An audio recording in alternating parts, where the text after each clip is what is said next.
Hello friends, स्वागत है आप सभी का निष्काम एजुकेशन पर। फ्रेंड्स, इसमें आज हम लोग करने वाले हैं महिला पर्यवेक्षक एवं हॉस्टल वार्डन के लिए बहुत ही महत्वपूर्ण राज्य सरकार की प्रमुख योजनाओं के बारे में। इससे पहले इसका पार्ट 1 जो है आपको अपलोड कर दिया गया है, उसे आप देखिए और अपने आप को परखिए, अपनी तैयारी को जांचिए कि आपसे कितना बन पा रहा है। ठीक है, चलिए शुरू करते हैं। शुरू करने से पहले एक ज़रूरी बात, देखिए फ्रेंड्स, लगातार वीडियो जो है वह आपके पास आते रहेंगे। ठीक है, इसी प्रकार के अगर क्वेश्चन आपको अच्छा लगता है तो बिल्कुल सब्सक्राइब और लाइक ज़रूर कीजिएगा, इससे हमें मोटिवेशन मिलता है और अच्छे वीडियो बनाने के लिए। ठीक है, तो चलिए शुरू करते हैं पहले क्वेश्चन से। पहला क्वेश्चन दिया है, मुख्यमंत्री सुपोषण अभियान के संबंध में सही कथन है। तो देख लेते हैं भाई क्या कथन सही है। 6 वर्ष से कम आयु के कुपोषित बच्चे शामिल हैं इसमें, किसमें? सुपोषण अभियान में। ठीक है, शामिल हैं, एकदम सही है। 6 वर्ष से 59 वर्ष तक एनीमिया पीड़ित इसमें शामिल हैं। ठीक है, ये भी शामिल है। 15 वर्ष से 49 वर्ष तक की एनीमिया ग्रस्त महिलाएं भी शामिल हैं। ठीक है, तो इसमें तीनों ऑप्शन सही लग रहा है फ्रेंड्स, इसलिए इसका करेक्ट आंसर हो जाएगा ऑप्शन नंबर डी, सभी सही हैं। ठीक है, चलिए चलते हैं। आप वीडियो को रुक करके इसके बारे में आप अच्छे से पढ़ सकते हैं। ठीक है, या वीडियो को पॉज करके आप इसका आंसर लगा सकते हैं। हम लोग थोड़ा जल्दी चलेंगे क्योंकि इसमें जो है इसे जल्दी कंप्लीट करेंगे, उसके बाद फिर और बहुत सारी वीडियोस जो हैं आनी है। ठीक है, आपके तैयारी को ये जांचने के लिए बहुत अच्छा तरीका है। ठीक है, तो चलिए दूसरे क्वेश्चन पे आते हैं। संस्कार अभियान किस विभाग द्वारा संचालित की गई है? संस्कार अभियान किस विभाग द्वारा संचालित की गई है? आपके ऑप्शन हैं संस्कृति विभाग, महिला एवं बाल विकास विभाग, अनुसूचित जाति अनुसूचित जनजाति विभाग, या फिर इनमें से कोई नहीं। देखिए फ्रेंड्स, आपको डाउट हो जाता है कब? जब ऑप्शन में अपने को मिलता है इनमें से कोई नहीं। ठीक है, या दोनों कथन पढ़िए, इनमें से कोई नहीं। जब ऑप्शन आपके सामने दिखता है तो आप फंसने जैसे हो जाते हैं, क्योंकि एक तो हम लोगों को सही लगता रहता है और दूसरा जो है गलत, या दो सही लगते रहता है, तीसरा गलत लगते रहता है। अर्थात हम तीनों ऑप्शन में फंस के रह जाते हैं और चौथा ऑप्शन हो रहता है इनमें से कोई नहीं। तो हमको पूरा डाउट हो जाता है कि या तो डी हो सकता है, या मतलब समझ में ही नहीं आता करना क्या है। ठीक है, तो उसके लिए आपको कॉन्सेप्ट जब तक क्लियर नहीं रहेगा, जब तक पढ़ोगे नहीं, जब तक सही चीज़ों का चयन नहीं करने सीखोगे, तब तक का आपसे नहीं बनने वाला। ठीक है, हम लोग को पूरा अभी का जो वर्तमान का एग्ज़ाम पैटर्न चल रहा है उसी के अनुसार इसे छांटा गया है। ठीक है, तो इसका करेक्ट आंसर हो जाएगा महिला एवं बाल विकास विभाग द्वारा ये जो है संचालित किया जा रहा है। ठीक है, तीसरा ऑप्शन बोल रहा है कथन को पढ़िए। चलिए पढ़ लेते हैं भाई। सुचिता योजना 24 जनवरी 2017 को लागू किया गया।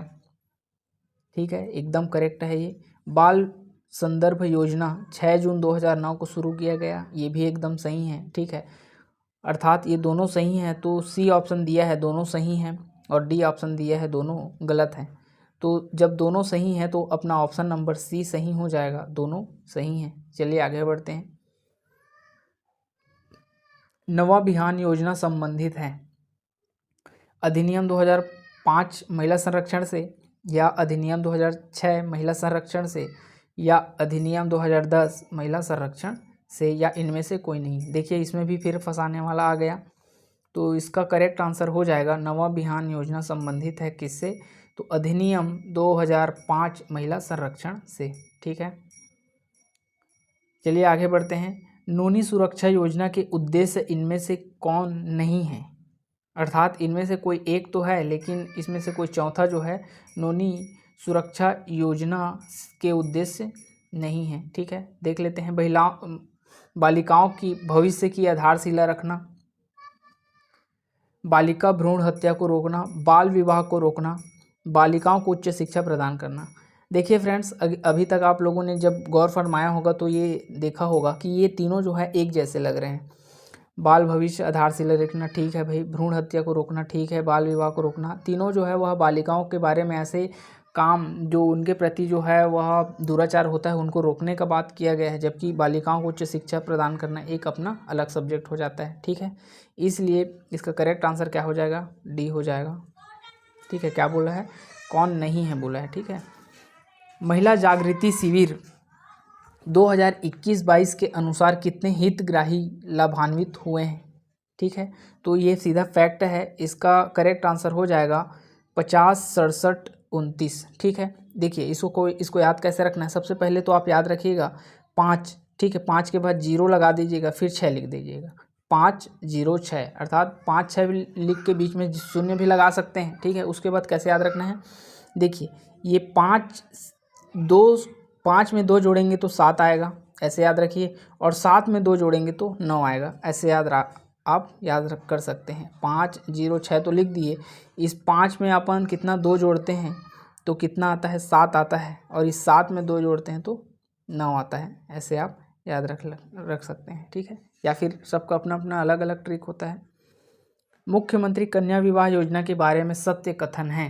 देखिए दोस्तों, मैंने जितने भी क्वेश्चन लिए हैं इसमें वो सभी कूट वाले क्वेश्चन लिए हैं, अर्थात ऐसे पैटर्न जो है एग्ज़ाम में फॉलो होता है आजकल के, ठीक है। हो सकता है डायरेक्ट वन लाइनर भी पूछ दे, चूँकि ये ऊपर ऊपर से ही बना हुआ है इसलिए मैंने जो है कूट वाले सेक्शन को इसमें डाल दिया है, ठीक है। तो चलिए इसमें क्या दिया है, मुख्यमंत्री कन्या विवाह योजना के बारे में सत्य कथन को छांटिए बोला है। तो देख लेते हैं। 2005-06 से इसे आरंभ किया गया। मुख्यमंत्री कन्या विवाह योजना एकदम करेक्ट है। 2023 में इनमें कुल राशि 50,000 दिया जाता है, ठीक है भाई, दिया जाता है, ठीक है। उसके बाद दिया है 21,000 खाते में बैंक ड्राफ्ट के माध्यम से आता है, ये भी करेक्ट है। 15,000 रुपये उपहार स्वरूप दी जाती है, ये भी सही है, ठीक है। अर्थात तीनों सही हैं। तो ऑप्शन नंबर ई में दिया है सभी कथन सत्य हैं, तो आपका आंसर ई हो जाएगा, ठीक है। तो बिल्कुल इसे आप पॉज करके पढ़ सकते हैं और हो सके तो इसी का ही नोट्स बना लीजिए, इसको अपने कॉपी में उतार लीजिए। हो सकता है यहीं से 1-2 क्वेश्चन आपके बारे में आपके पेपर में मिल जाए, ठीक है। चलिए अगले क्वेश्चन पर आते हैं। दिया है प्रधानमंत्री केयर चिल्ड्रन योजना के तहत कुल कितने हितग्राही पात्र हैं, ठीक है। तो इसको याद रखिएगा कि अपना केयर कौन करता है, अपना केयर कौन करता है, 108 करता है, ठीक है। एक्सप्रेस संजीवनी एक्सप्रेस शायद है 108, तो 108 से याद रखिए 109, ठीक है। प्रधानमंत्री केयर कौन करता है, 108 करता है, अर्थात संजीवनी जो एक्सप्रेस है वो करता है अपना एम्बुलेंस, तो 109 याद रख लीजिए, ठीक है। सीधा याद रखिए, इस बाकी ऑप्शन को देखने की ज़रूरत नहीं है, ठीक है। उसके बाद चलिए 9वां क्वेश्चन देखते हैं। छत्तीसगढ़ महिला कोर्स ऋण योजना की शुरुआत कब की गई। एकदम इम्पॉर्टेंट क्वेश्चन है, आपके सिलेबस में बिल्कुल ये लिखा हुआ है। छत्तीसगढ़ महिला कोर्स ऋण योजना के बारे में, इसकी शुरुआत कब से की, कब की गई, चलिए इसको देखते हैं। तो देखिए दोस्तों, 15 अगस्त 2023, ठीक है। आज की डेट बन रहा है, आज का तारीख है 8 अगस्त। 15 अगस्त को इसकी घोषणा की जाएगी, इसका पहले से ही नोटिफिकेशन आ चुका है, ठीक है। तो हो सकता है ये लेटेस्ट वाला पूछ दे, तो इसको आप याद रखिए। अगला क्वेश्चन पर आते हैं। देखिए फ्रेंड्स, अगला क्वेश्चन है, सक्षम योजना के तहत महिलाओं को कितने प्रतिशत दर पर ऋण उपलब्ध कराया जा रहा है, ठीक है। ये सक्षम योजना के बारे में आप लोग याद रखिएगा, बहुत सारे पेपर में ये पूछ चुका है और इसके आने के चांसेस थोड़े से बाकी क्वेश्चनों से ज़्यादा हैं, ठीक है। 2% दर पर इन्हें ऋण उपलब्ध कराया जाता है, ठीक है, महिलाओं को सक्षम योजना के तहत, या फिर 3% दर पर, या 1% दर पर, या 5% दर पर, ठीक है। तो इसका करेक्ट आंसर हो जाएगा आपका ऑप्शन नंबर बी, 3% दर पर इनको ऋण उपलब्ध कराया जा रहा है, ठीक है। अगला क्वेश्चन देखते हैं। स्वावलंबन योजना के तहत प्रति हितग्राही को कितने रुपए तक की अधिकतम व्यय सीमा निर्धारित की गई है, ठीक है। तो चलिए क्या हो जाएगा इसका आंसर, 5,000, 10,000, 15,000, 20,000, ठीक है। स्वावलंबन योजना के तहत प्रति हितग्राही को कितने रुपए तक की अधिकतम व्यय सीमा निर्धारित की गई है। तो इसका अधिकतम व्यय सीमा जो है निर्धारित किया गया है वह किया गया है 5,000 रुपये, ठीक है। इसलिए ऑप्शन ए हो जाएगा। चलिए बढ़ते हैं अगले क्वेश्चन। नारी निकेतन योजना के उद्देश्य हैं, नारी निकेतन योजना के उद्देश्य हैं, पढ़ लेते हैं भाई उद्देश्य को। पहला दिया है 16 वर्ष से कम उम्र की बच्चियों को पढ़ाना, 16 वर्ष से अधिक महिलाएं शैक्षणिक संरक्षण करना, 16 वर्ष से कम उम्र की महिलाओं का शैक्षणिक संरक्षण करना, या 16 वर्ष से अधिक उम्र की विधवाओं को ऋण देना। ठीक है, तो ये विधवाओं को ऋण देना वाला तो अर्थात डी तो होगा नहीं।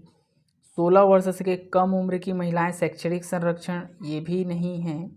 ठीक है, ये हो सकता है 16 वर्ष से अधिक महिलाओं का शैक्षणिक संरक्षण। ठीक है, ये इसका करेक्ट आंसर हो जाएगा ऑप्शन नंबर बी। ठीक है, ये पढ़ाना तो नहीं हो पाएगा दोस्तों, क्योंकि ये पढ़ाना जो है वह एक्चुअल में इसका उद्देश्य नारी निकेतन का नहीं है। नारी निकेतन में जो है 16 वर्ष से जो अधिक महिलाएं हैं उनका शैक्षणिक संरक्षण किया जाता है। ठीक है, बाकी सभी तो कम में है और ये अधिक है, लेकिन विधवाओं को ऋण से संबंधित ये नहीं है। ठीक है, अगले क्वेश्चन पर आते हैं।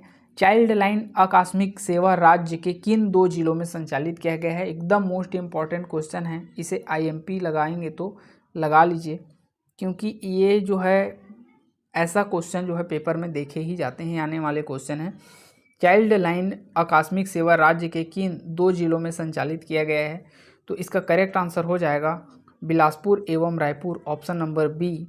बिलासपुर एवं रायपुर में 2 जगह संचालित है। अभिव्यक्ति ऐप संबंधित है, आप सभी को पता होगा छत्तीसगढ़ में अभिव्यक्ति ऐप जो है बहुत ही प्रचलित ऐप है। ठीक है, और बहुत चर्चा में भी रहा है। क्यों रहा है? क्योंकि इसके माध्यम से जो महिलाएं हैं वह पुलिस से या सरकारी विभाग में पुलिसों से सरकारी विभाग में जो है शिकायत कर सकते हैं। ठीक है, पुलिस से सीधा शिकायत कर सकते हैं यदि उनके ऊपर कुछ ऐसा टाइप का जुर्म हो रहा है या कुछ ऐसे टाइप के उनके साथ कोई गलत बिहेवियर कर रहे हैं, तो उनका जो है सीधा पुलिस से शिकायत कर सकते हैं। ठीक है, तो पुलिस से शिकायत करने के संबंध में पुलिस विभाग द्वारा इसे जारी किया गया है। देखिए दोस्तों, इसमें 2 स्टेटमेंट है। पुलिस से शिकायत करने के संबंध में ये तो करेक्ट है, पुलिस विभाग द्वारा इसे जारी किया गया है, ये भी सही है। ठीक है, तो इसका करेक्ट आंसर हो जाएगा ऑप्शन नंबर सी। ए और बी दोनों सही हैं। ठीक है, अर्थात ए और बी दोनों सही हैं, तो ऑप्शन नंबर सी हो जाएगा। बढ़ते हैं अगले क्वेश्चन पर। कौशल्य मातृत्व सहायता योजना के संबंध में सही कथन है, देख लेते हैं भाई। इसमें द्वितीय पुत्री की प्राप्ति पर सहायता दिया जाता है, एकदम करेक्ट बात है। 1 जनवरी 2022 के बाद जन्म लेने वाली डीपी संतान, सॉरी दोस्तों ये डीपी नहीं होगा। ठीक है, ये द्वितीय हो जाएगा। ठीक है, दूसरी संतान बालिका पर 5,001 मुश्त रुपए की राशि दी जाती है, ये भी सही है। ठीक है, इसको डेट को याद रखिएगा, 1 जनवरी 2022 के बाद जन्म लेने वाले द्वितीय पुत्री। ठीक है, दोनों कथन गलत है, दोनों कथन सही हैं। ये तो पहला वाला ए सही था। ठीक है, पहला वाला तो सही था, दूसरा वाला भी सही है, अर्थात इसका करेक्ट आंसर क्या हो जाएगा? दोनों कथन सही हैं, ऑप्शन नंबर डी इसका करेक्ट आंसर हो जाएगा। ठीक है, बढ़ते हैं अगले क्वेश्चन पर। वजन त्यौहार के अनुसार छत्तीसगढ़ में वर्तमान में कितने प्रतिशत कुपोषण दर है? ठीक है, ये सभी फैक्चुअल क्वेश्चन है दोस्तों, ये सभी आपसे बनने चाहिए। ठीक है, इसको याद कर लीजिएगा, डाटा तो है इम्पॉर्टेंट है ही, आएगा ही पेपर में। ठीक है, 17.76 जो है वर्तमान प्रतिशत कुपोषण दर छत्तीसगढ़ में है। ठीक है, तो चलिए ये हमारा कंप्लीट होता है राज्य के द्वारा योजनाएं जो कि महिला पर्यवेक्षक के सिलेबस में दिया गया है और हॉस्टल वार्डन में भी आने की इसके यहाँ से चांसेस हैं। ठीक है, अगर आपको क्वेश्चन अच्छे लगे होंगे तो बिल्कुल चैनल को सब्सक्राइब कीजिएगा। ठीक है, लाइक और कमेंट ज़रूर कीजिएगा, कमेंट करके बताइएगा कि आपके कितने स्कोर बने, और हो सके तो अभी जो है पढ़ने का नहीं, कम से कम रिवीजन करने का अपने आप को टाइम दें और ऐसे क्वेश्चनों को सॉल्व करें। इसे 2-3 बार देखेंगे इस वीडियो को तो आपका तैयारी लगभग हो ही जाएगा कुछ। ठीक है, तो चलिए मिलते हैं अपने अगले वीडियो में, तब तक के लिए धन्यवाद।